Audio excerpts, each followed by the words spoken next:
How many people think Iron Man is actually real? How many? Okay, none. That is actually a good answer from the crowd. Let me introduce you the U.S. Air Force B-17 Valkyrie bomber. And I will divide my speech into 3 parts. Introduction. First part, I'll tell you what are bombers and some terminologies. Second part, I will tell you what is B-17 Valkyrie. And lastly, I will tell you what are the significance of these B-17 Valkyrie bombers. And obviously, I will conclusion about 30 seconds. Okay, going into the terminologies. A bomber is an aircraft that carries explosives to a targeted area and delivers the payload. Don't worry about the sound. I will speak louder so you can hear me. So, if any aircraft carries explosive or a bomb to a designated area and deliver it, it's a bomber. And just some terminology that you just need to know before I go into the next step is Mach number. That is the speed of sound. So Mach 1 is the speed of sound. Mach 2 is double the speed of sound. Mach 3, and etc. and etc. And altitude is a distance measurement, usually in the vertical or up direction. So how high? And range, the distance measurement too. How far? And nuclear technology is like you see. Is technology that involves the reaction of atomic nuclei. And I'm not going to go into it, that's terminology to get started. Continue. And that's the symbol for United States Air Force. And that is the symbol for North American Aviation Corporation. All these terminologies, symbols, and words will be used in the next step of my speech, which I'm going to tell you what B-70 Valkyrie is about. Are you excited? No. Yes! Okay, great. Take a breath. So that's the B-70 Valkyrie. It's a strategic bomber and manufactured by the North American Aviation Corporation and contracted by the U.S. Air Force.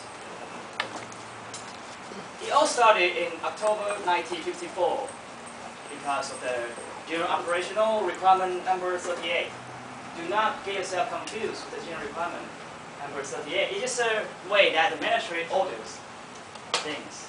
So, because of this order, the U.S. force wanted a new bomber in the time, the Cold War, against the Soviets. They wanted something that can bomb Moscow, just like this. That's what they wanted. They wished there was an aircraft that could carry nuclear devices and fly all the way to Moscow and bomb all the commies. Sorry, no Russians here. Okay, and they wanted a Mach 2 long-range and high-altitude bomber capable of carrying nuclear and conventional weapons, such as a nuclear bomb or any explosives.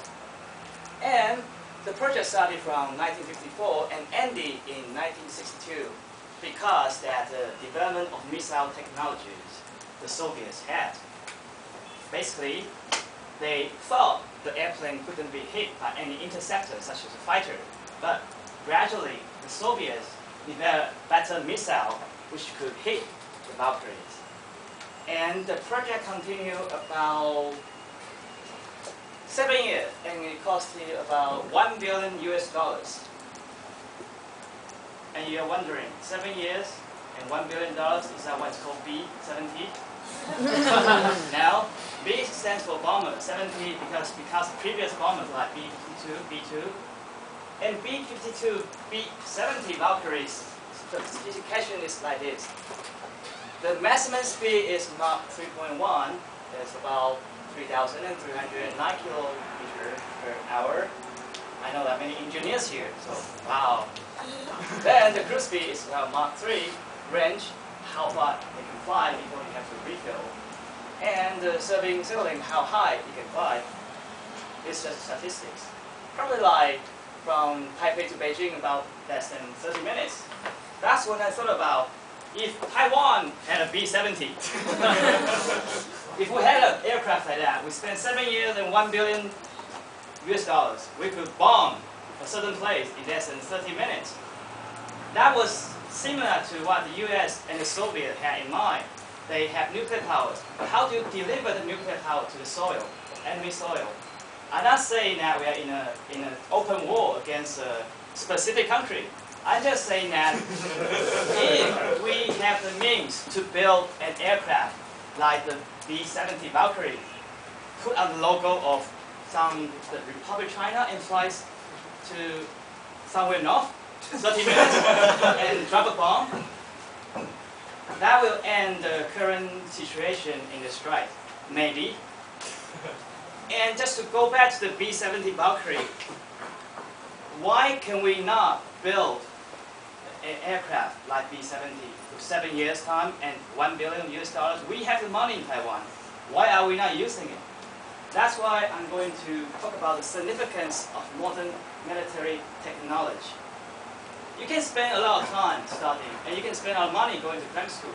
But what are you going to do with what you know? Same thing.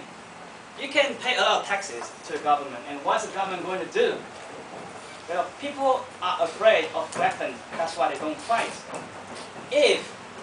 Only if we had a Valkyrie, like the B-70, like maybe the Taipei 102, and have the means to deliver nuclear payload, then obviously we will be independent by tomorrow. Because like Soviet and the US, they spend lots and lots of money to develop these weapons. But for what? They didn't fight. We didn't see any actual nuclear fallout in the US or the Soviet. And going back to my B-70 Valkyrie, the significance of this technology is very old, 40 years old, and now it's 2010. I shall try to emphasize you once again, if us, the Taiwanese people, had a Valkyrie, if we could deliver the payload in 30 minutes somewhere north, we will have our independence. And hopefully we don't have any Chinese students here, right? So conclusion is, technology is old, but we got to pay the money and time to build it. B-70 Valkyrie. That was Matthew of the evening.